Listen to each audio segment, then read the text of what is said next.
Glad to know you're still with us. You're still watching Business Edge. The World Bank forecasts Nigeria's inflation to fall to 24.8% in 2024 and 15.1% by 2026, expecting tighter monetary policy and a stable exchange rate to bring it down.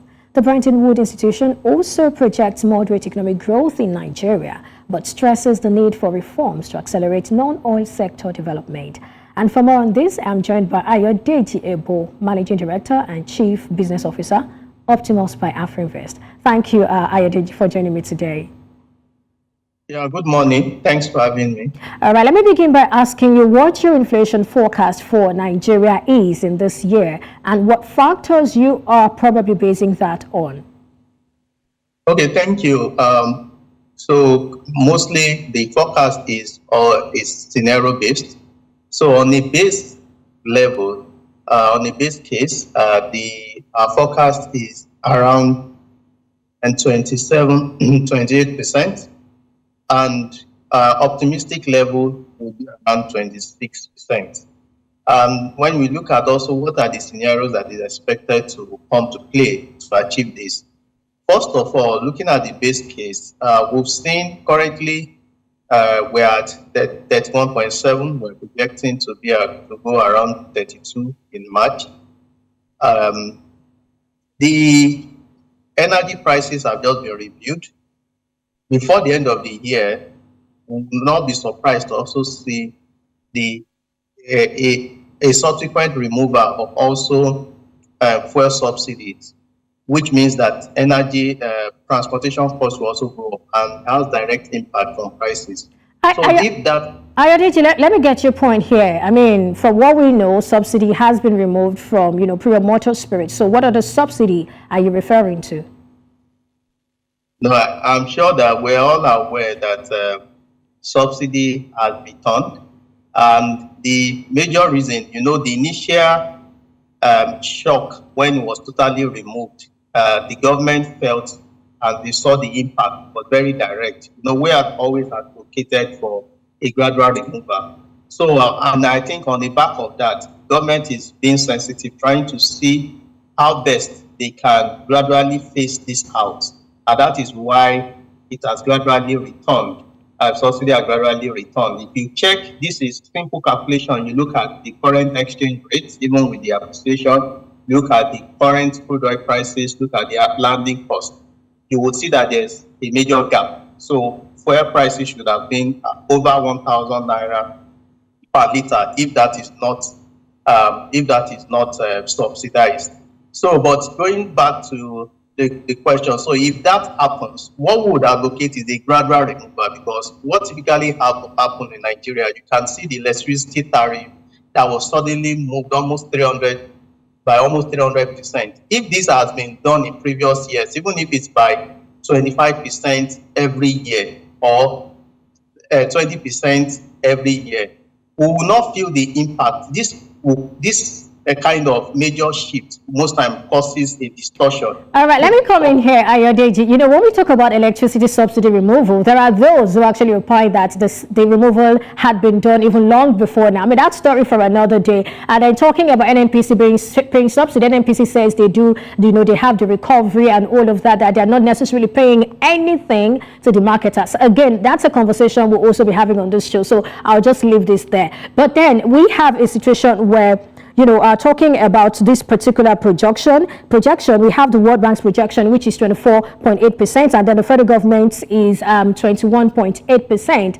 And then I'm looking at the fact that this is April, right? And then the last inflation figures we got from February was 31.7%. And just like you said, some analysts are also projecting 32% by March. Now, wouldn't this 24.8% projection be a miracle of some sort? Yeah, it's really going to, I like the word you use, it's going to be a miracle, because it's highly unlikely, given the situation. Despite the appreciation of the Naira, I don't see inflation averaging at 24% at the end of the year. And so I think that there are still a lot of pressure points. So beyond the money supply, the structural issues. So there are a lot of inefficiencies that we pay for. So you see moving goods, for instance, from Kano to Lagos, you see the cost of moving those goods is significantly high, moving them by roads. But if the alternative with Uber, if you move them by rail, that will be cheaper, can even bring the cost of transportation by more than half. And as a result, the cost of those goods will also reduce. And in terms of the timing for bringing those goods down, would also improve and reduce the perishable items. So those are some of the structural issues, the insecurity that is reducing the cultivation of food crops, which means that it's a demand and supply. So if we don't cultivate much and at the time of harvest, we harvest low, and that means that prices will be up. So these are some of those things that can help us reduce prices of goods, especially food items, which constitute about 81% of total inflation basket. So if we don't look at some of these things, it's going to be highly impossible for us to be able to look at that target, despite the appreciation of the naira that we have seen in the past few weeks. All right, well, staying a bit more on inflation, I remember you talked about the factors driving inflation and how it's important to address these factors. But then we know there are monetary and then there are fiscal sides to inflation in Nigeria. Do you think enough is being done to address it from both ends? I mean, looking at what the monetary authority is doing, tightening, the policy and all of that. And then on the other hand, do you think the fiscal authority is really doing much to address this? Okay, thank you. But from the monetary perspective, we're beginning to see a bit of accountability and reasonability within that space, and that's in terms of curtailing money supply.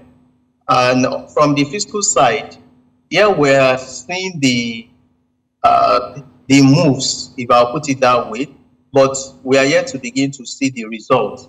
I mentioned earlier, there are some structural issues that we need to take care of. Insecurity should be number one. If we're able to tackle insecurity, herdsmen crisis, kidnapping, food prices will come down because farmers will be able to cultivate at large scale. If you speak to Ayodeji, let me come in here. I like what you have just mentioned, because I would like you to just probably tell us what you think really contributes the most to, food inflation in Nigeria. Is it insecurity? If it is insecurity, why is it so much why is it difficult to deal with?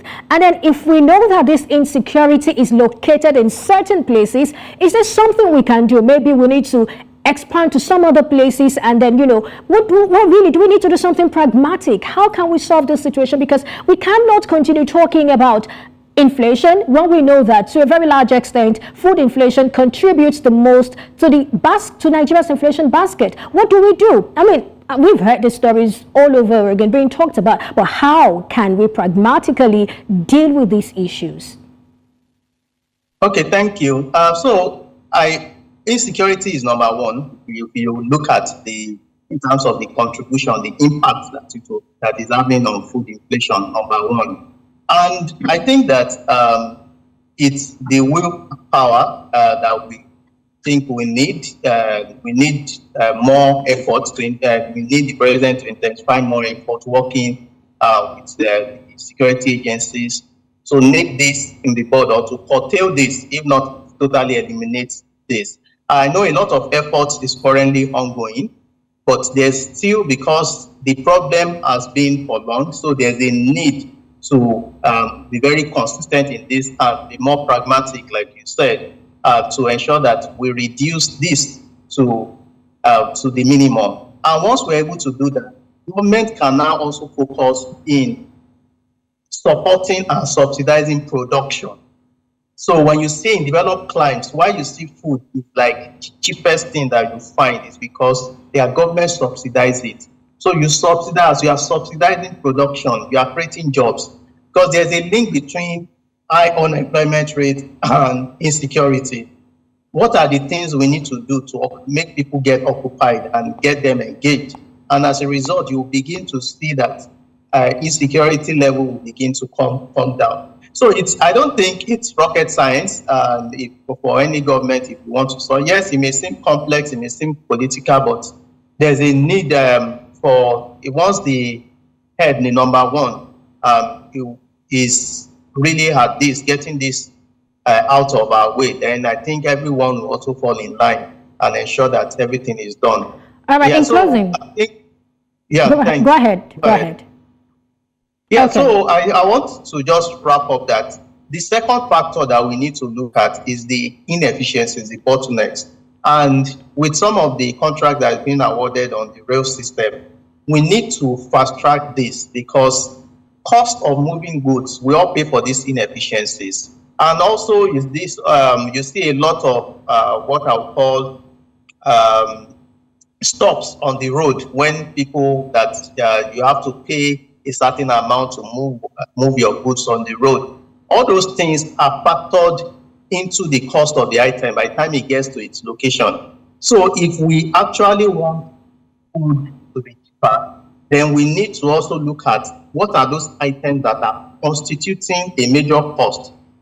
Apart from the cost of getting the food produce, what are those other things? What can government do to improve on them? And as we do that, it would create a bit of stability, supporting farmers, increasing our production, high yield crops.